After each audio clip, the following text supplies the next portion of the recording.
Okay, guys, we're doing this a little bit different, but we wanted to get up our story time because I know y'all are like, what happened in Cuba? Yeah, in Cuba. Like, what happened? Well, obviously we back and everything's good. But it's still a bit of a story. So I didn't feel like getting out all the equipment. It's late on a Sunday, but I wanted to make sure this went up tomorrow. So while you all are watching it. So we just have out our little mic. So if you're listening to us, well, yeah, if you're listening to us, if it sounds a little different, it's because we're using different equipment for tonight. Hopefully it sounds good. But anyways, we're back. And for those of you all who are rocking with us for the very first time, Marcus and I just celebrated our 10-year wedding anniversary.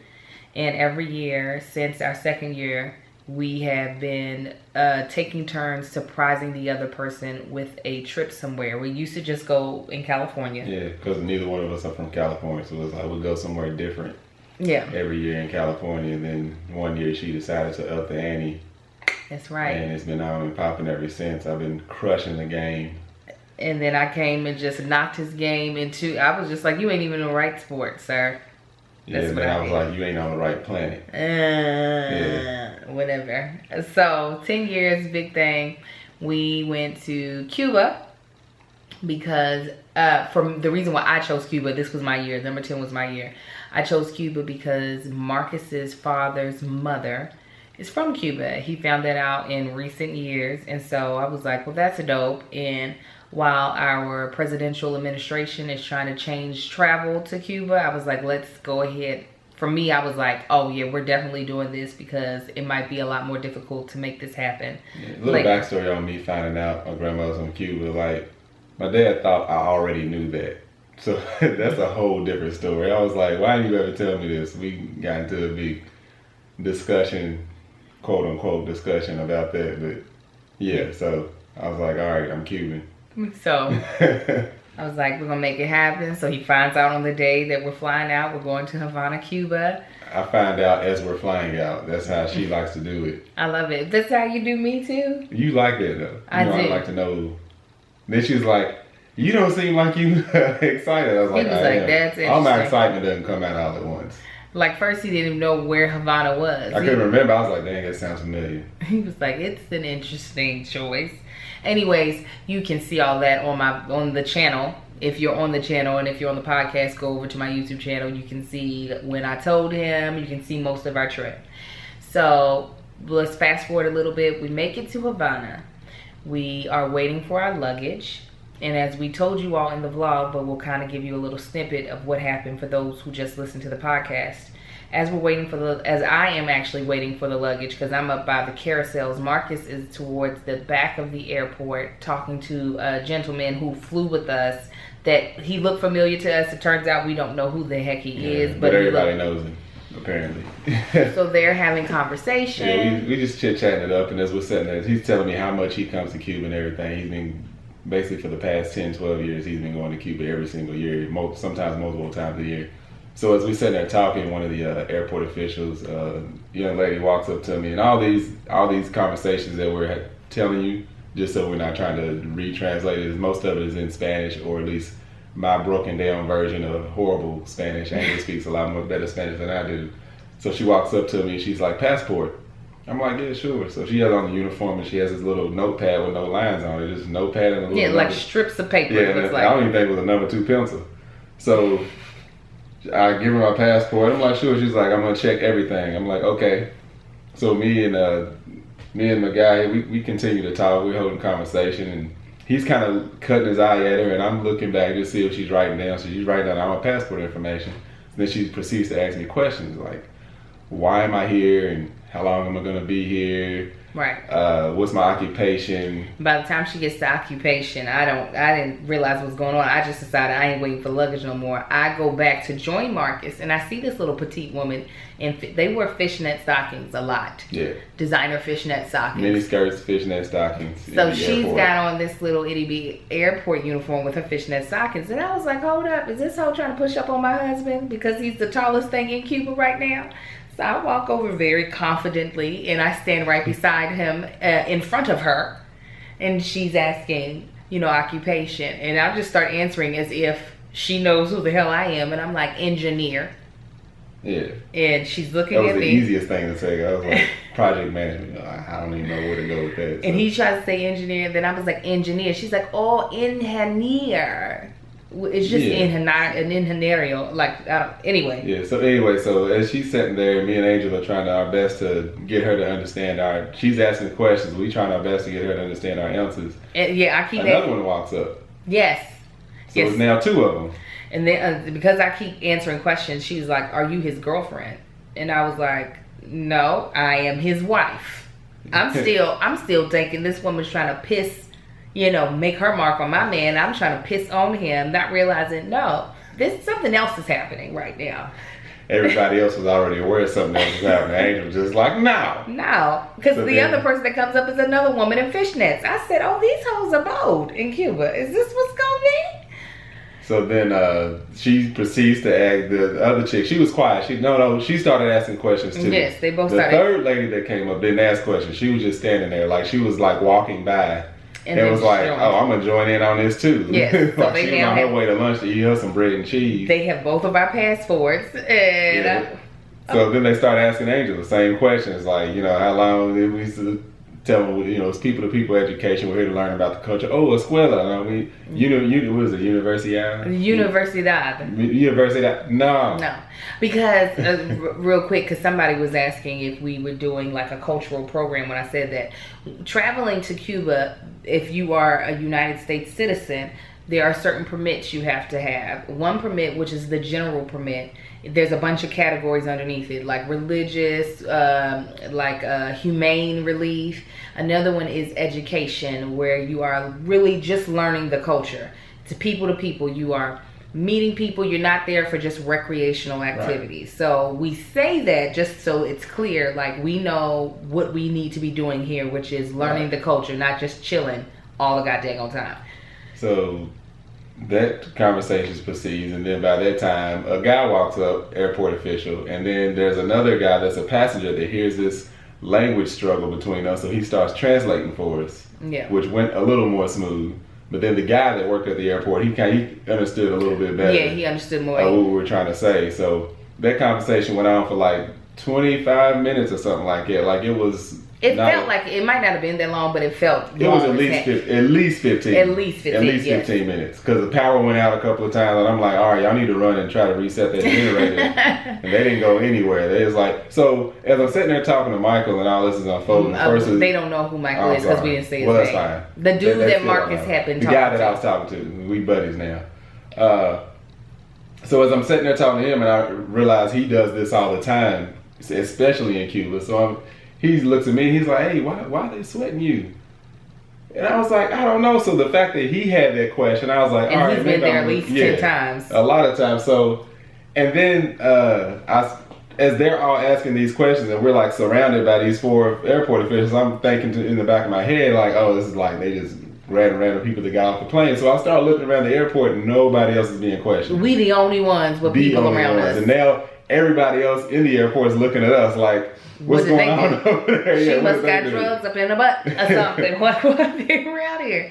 So yeah, So she takes a little notepad and she's writing down a bunch of stuff. But it started to get weird. The 2 questions that kind of weirded me out was that was one of the last 2 questions. One, they were like, "How much money did you bring?" And I was like, like if you don't bring over $5,000, you don't have to declare how much you bring. So I'm like, why y'all need to know?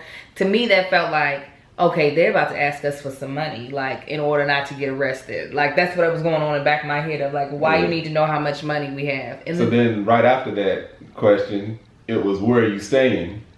I want to be like, none of your business where we staying. They wanted the full address, and they surely wrote it down.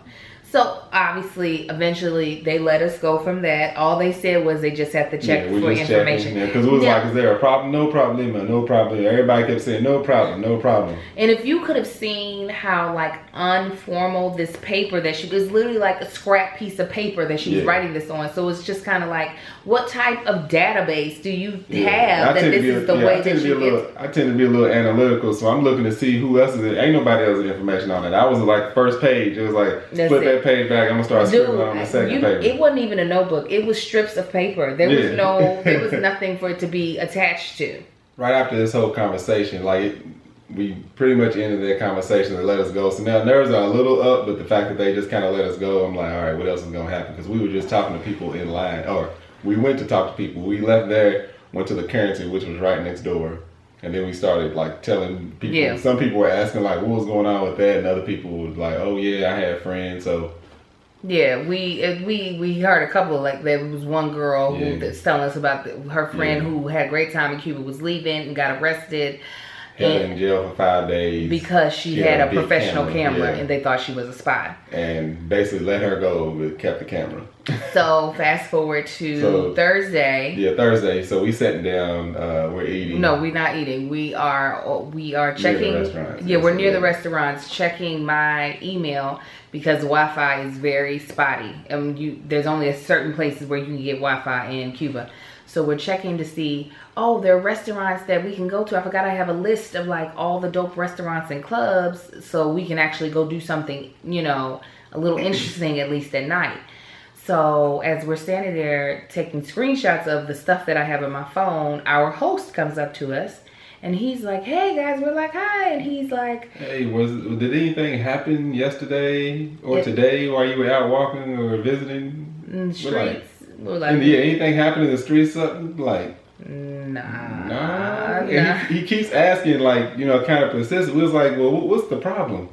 He's like, immigration called and they want you to come down to the office tomorrow morning at 10:30 for an interview. We're like, what did you just say? Sorry, you're gonna have to bleep that out. Take it, Marcus. Like, what did you just say? He's like, oh yeah, no problem. It's no problem. It was like, what do you mean it's no problem? Why do they want to talk to us? They just want to do a 15-minute interview and then you all can go right back to doing whatever you were doing. And we were just like, okay. He was like, don't worry. Don't worry. So we'll cook breakfast. I'll come off work. I'll go down there with you. And we're like, okay. All right. So we start mapping out plans. It's like American Embassy's like about a 5-10 minute walk from here. Do we need to go visit that? Right. We meet some other girls like there was from New York or something. We telling them about it. Yeah. We sending her a sister who's a lawyer, all types of information, we passport information, visa, just in case. If we don't contact you tomorrow by this time, start making stuff happen. Because the thing is that we are Black Americans. So granted, we don't know how any other places ran, but in America, if officials want to see me and I don't know why, I'm not thinking, it's all good. It's never a good thing when officials want to see African Americans. Yeah, it's like, nah, son, you're going to need to tell me what's happening ahead of time. There's always a reason and it's usually not good. And especially being in a country where we don't speak the language. And we don't, it's a communist country, not to say that is something like horrific. Yeah. We just don't know how they run things. Yeah, we're in another country, and if something pops off, the U.S. ain't going to do nothing to help us. Because they're going to be like, you shouldn't have been over there to begin with. Exactly. We ain't buddy. Yeah, we realize we on our own at this point. Right. So we had probably 12 to 14 hours to just sit on that news, like from the time he told us to the appointment. So there was no going out. We were supposed to be going out. We were going out. Nerves got out. So I made us feel a little better because I was like, if it was a true problem, they would have came and found us or been waiting on us when we got back or picked us up while we were at the place. Right. They know exactly where we stand. Exactly. And then after we went back and we talked to the host a little bit more or whatever, because he's a manager at a hotel. So one of the nicer hotels. He's a manager, been doing it for a long time. So he was like, they check things like this. So that made us feel a little better. On top of that, my passport was just renewed. That could, all that was in the back of our minds. He was like, when I did the Airbnb reservation, it just had my name on it because it was a surprise. I didn't want them to send him an email, and he was like, it might be that they, because and Angel is a male name. Angel is a male Spanish name. These are all things that I don't think of. When people come to the U.S., I'm sure it has its difficulties, but like, I've never thought of it as, immigration is going to call the host house to be like, who's staying with you? Yeah, so they done had a whole conversation about us. Like they scheduled a time. I guess they wanted us to come in earlier. And he was like... No, he was afraid that we had scheduled a tour, so we would miss the tour altogether. Right. So we were like, this whole breakfast thing, you going to fix us? Is that our last meal? Right. So we wake up, it's our actual anniversary. It's the 14th of July. We wake up like... Happy anniversary. We might be going to jail. Like, we don't know. We're just like, are they confusing us with somebody else? Did somebody get into illegal activity? Did we participate in illegal activity? Like, what is going on? Probably. So they make us this really nice breakfast, and we're trying to eat on our bubble guts. Like, we're just eating all these breads and cheeses. Our host does, like he said, he comes back from work in a taxi. He picks me and Marcus and his mother up because his mother owns the Airbnb business. Who was straight so baller. Yeah, she looked like gangster. She looked like there is no like Cuban mafia. Like they don't deal with like that like organized crime over there. But she looked like she was the mother of. She looked like the mother on Bad Boys 2 when they go to Cuba and to save the sister. Yeah, that mama wasn't laid like she was. She had her little short haircut. But that mama had on her stunner shades, her nice little blouse, a nice little pants. She had her fan. She was cute. She stepped out like part ways. I'm a CEO. Come on. So we get in the taxi. We drive. Our host has never been to immigration, so he's going off of the address they gave him. So we get to where the address is, and we're just around like houses. This is like a residential area. Yeah, it's just like, what? And so there's like two guys sitting on the sidewalk. So our host jumps out the taxi and he's asking them. And so my host starts hitting back up the street. The taxi can't go backwards. So he swoops around the block, and we pull up next to this building, and our host goes in there, and he's talking to somebody. Then he comes out. He's waving us to come in. So me and Angel, we both look up at the top of the building and it's like, no, this can't be it. That ain't it. Because it says Policia, which is police. We were at the police station. We were at the jailhouse. Yeah. We were like, no. We supposed to be going to immigration. This is not immigration. Yeah. This is jail. I was like, if I have to set it off, you're going to be the first one I come in. That you didn't let us in. Because, it's just like, if they do think we did something illegal, which we probably did end up buying some illegal cigars by accident. We might have. We might have. But if that's the case, like, and if it was going to jeopardize his business, he would turn us in. Like, if they called and were like, these people are doing stuff, you need to bring them in because we're going to put them in jail. I told him, if he got to pick between his business and his family and us, he's going to pick his business and family. That's what I was telling Angel. He just is going to do that. So, anyway, we get out the car. We get out the car, we walk in, and we hear him say to the guy that he was talking to out front, he was like, thanks, F.A. Yeah. I was like, that means boss. Like, listen, we didn't watch Power. So we know who Hefe is. Yeah, so as we walking into the building, we see a white couple walking out, and they had a look on their face, because I was about to speak to them. They had a look on their face like they were held at gunpoint. Yeah, like they had a look of just distress. Yeah, written all over their face. So I was like, give us a sign. Should we not go in? So our host, he goes to the door. He's like putting his arm out, like, all right, y'all go ahead. So I'm hoping I'm gonna look around inside this office and see like a bunch of people in there getting questioned. There were 3 people in that room. There was one chick looking at some papers at a desk. There was another chick against on the opposite side of the room, typing on a computer that I'm pretty sure wasn't plugged in. And then there was a guy in the middle of them in a uniform with his arms behind his back, and it's like, have a seat. Right. And we're like, in this little hot box that was probably built in the 60s or the 70s. Any movie you've seen of like third world country, like police station, or even like a modern day movie, but they go to like a third world country, something like it. It's like wires hanging out of the wall, no AC. They had an AC unit. There was a wall AC unit, and it was sticking to the wall, and it had a wooden frame around it, but the right side of the wooden frame was missing. I remember this vividly. They had 4 pictures on the wall, 4 posters. One Che Guevara, Che Guevara, Fidel Castro, and then 2 other guys that had something to do with like big time revolution. And these are like faded posters that I think are put on cardboard. The frame was broken. Yeah, like, and then they had some other like old, like faded. They had 2 more old faded posters on the opposite side. So like, just really. And the only thing they were missing was like the ceiling fan with like 2 or 3 blades on it. Just saying, like but it was so hot in there. Like, we sitting there, it's like, this is where we at right now. The only thing that brought me comfort was that one of the women kissed the grandmother on the cheek, and I said, okay, she must have pull up in here. Like, there's. However, I think she still might be Cuban Mafia. That's what I said. She probably got some pull. Yeah. She might be running things. I don't know. So then the guy standing in the middle, we just playing. So the guy standing in the middle, he starts asking us questions, and Angel takes over most of the conversation because, like I said, she speaks a lot better Spanish than I do. But he's going pretty much the same questions they was asking at the airport, like how long you been here, how long you plan on being here, you know, how much money did he ask the money? Yeah, how much money did you bring? No, he didn't. He didn't ask money. But occupation, he went straight to occupation and all this. And then he's like, "Do you like Cuba?" We're like, "Yeah, we love it." I mean, I've been trying to love it, and then. So he goes through that, and he's like, "Where all have you been?" So he's like, you know, I'm telling you, salsa lessons. Giving street names like, and salsa where? lessons. He's like, he wanted no, to he know said specifically. in Cuba. Yeah, it was like that was unheard of. We were like, yeah. And then he was like, where? So I had to show him the address. It was just really weird, like. Yeah, she was like, you know, I found out she out on the computer. I found out on Google. I saw them on their website. So I was scared. He's like, oh. So then after all his questions, he was like, when are you coming back? And I was like, to Cuba? And I'm like, what did he say? She said he want to know when we come. I said, well, hell, can we come back?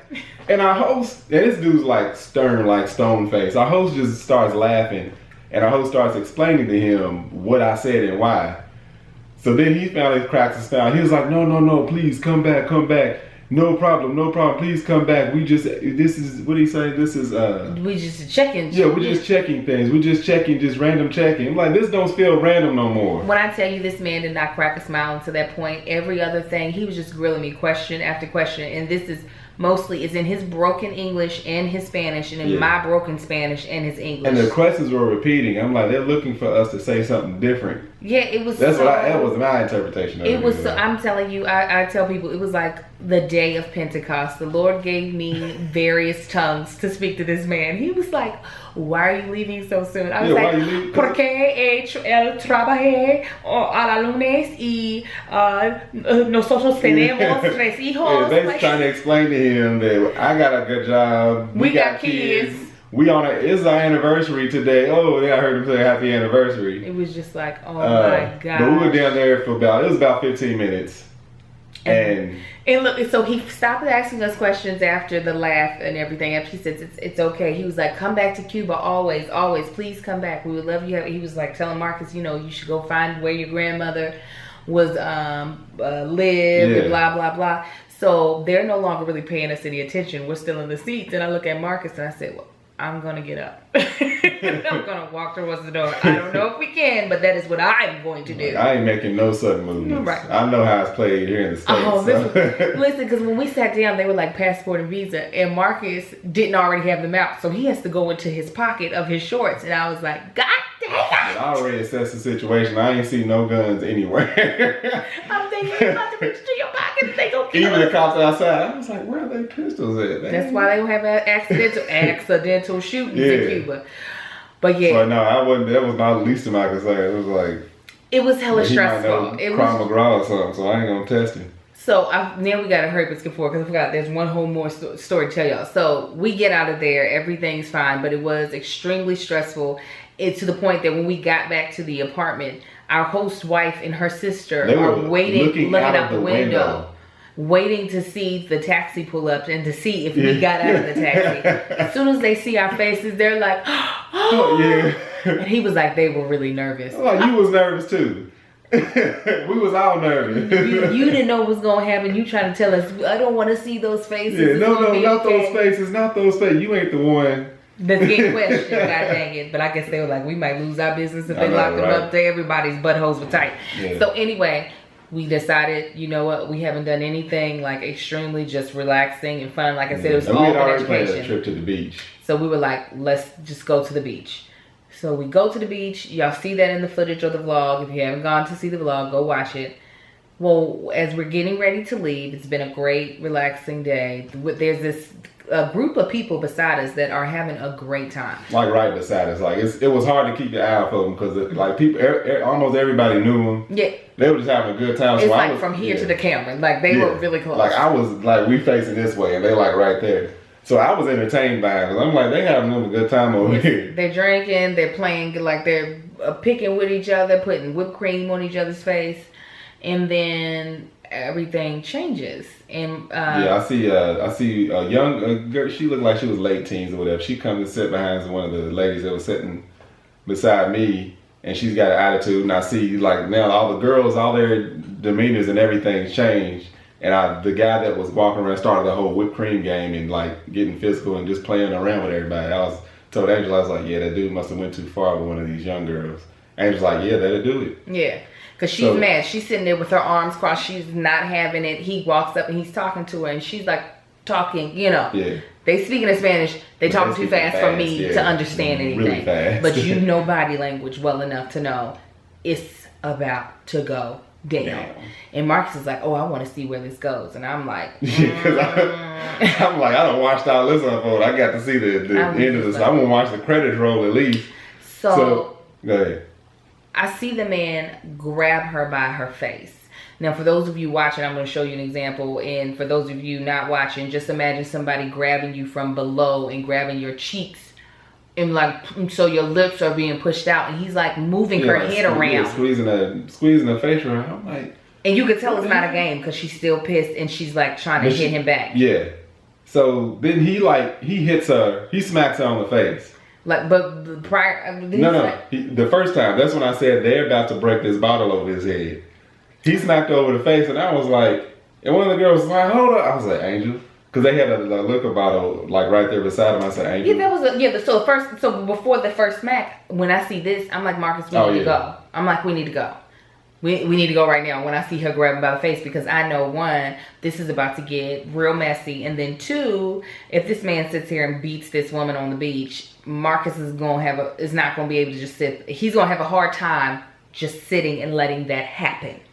And I'm not about to have my husband fighting for no chick out in Cuba that we don't like. Nah, we just got out of jail. We just got out of jail. We not going back.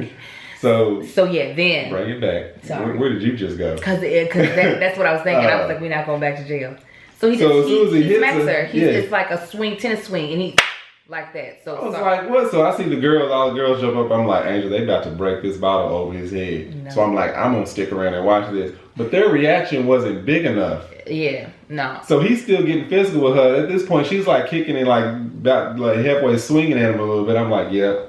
Let's roll out. So because Marcus is just because I'm getting antsy. I'm like, dude, I want to put my hands on this dude so bad. And I'm like, so I'm like, they could be some of them chicks like, don't you be grabbing, get mad at me if I knock him out. So we're grabbing our stuff, we're getting everything, and as we getting up and packing up our stuff, we're like about to walk away. He smacks her again so hard, like open-handed, like put all his chest and shoulder into it and smacks her so hard. Hard as hell, y'all.